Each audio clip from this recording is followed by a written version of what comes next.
everybody, welcome back to the channel and more Blood and Plunder here as we move on and raise the black and look at the now British factions. Again, fun bit of history here. 1707, essentially the English and Scottish combine into Great Britain. So, but in game terms, right, English and British here will be used interchangeably. So now we have the British privateers, so roughly 1700 to 1730. That'll be our first of the factions that we look at today. So let's jump right in. We got a couple special rules, a good selection of units, and some solid commander options. So first up here, if this force is the attacker in a scenario, we actually get a once per game ability.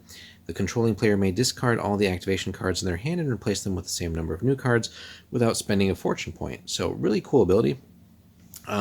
We do have to be the attacker key thing there, so we have to win that roll if that is warranted for the scenario. But basically, it's almost like getting that extra fortune point, regardless of the commander that we have or any other special rules going on. But only a fortune point in the sense of replacing our activation cards. But nonetheless, if we get the attacker position, we're going to take that, right? Also, another really cool one here is all trained and veteran units in this force gain the Hard Chargers special rule. So it's going to make this very aggressive and really warrant wanting to get into combat with that. So, and again, we're just getting to the trained level, which, you know, isn't, unless we're purposely going with the inexperienced level for most of our force, just to save points and get more bodies on the table, it really warrants us to at least have people at the trained level, but also veterans, of course, will be very useful. So just getting another special rule for free is always good. And to help us become the attacker in the scenario, we also get a +2 when determining the attacker in a scenario. Not the biggest bonus, right? There's a lot of factions that do +3, even a few +4s out there. But hey, we'll take any bonus because really having this help us activate this is super useful, right? So hopefully that'll help us win those rolls.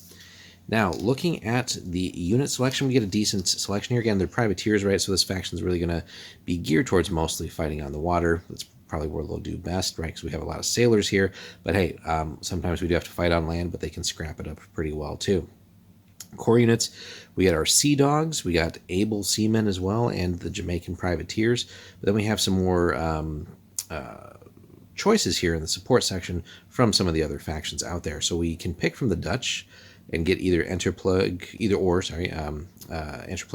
Zayleiden, right? We can have units of both there.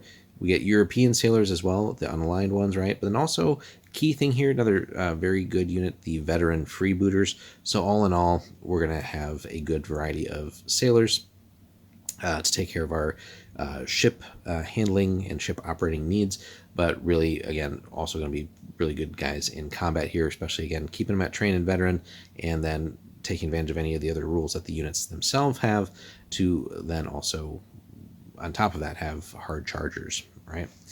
Now, command options here, pretty broad. We get, you know, all the standard British commanders, of course, Woodes Rogers, Reed Elding, Benjamin Hornigold, and Henry Jennings, right? Several of those we've already done videos on as well separately, so just keep that in mind if we want to go the special character route. But yeah, all in all, doing exactly what you'd expect of the privateer force here, mostly seamen, sorry, not seamen, but sailors, or expert sailors, and again, just going to be geared towards getting up close and personal with the opponent and boarding and taking care of business there. But again, also able to really do some work on, land and just in general, getting up there and getting stuck in with the enemy.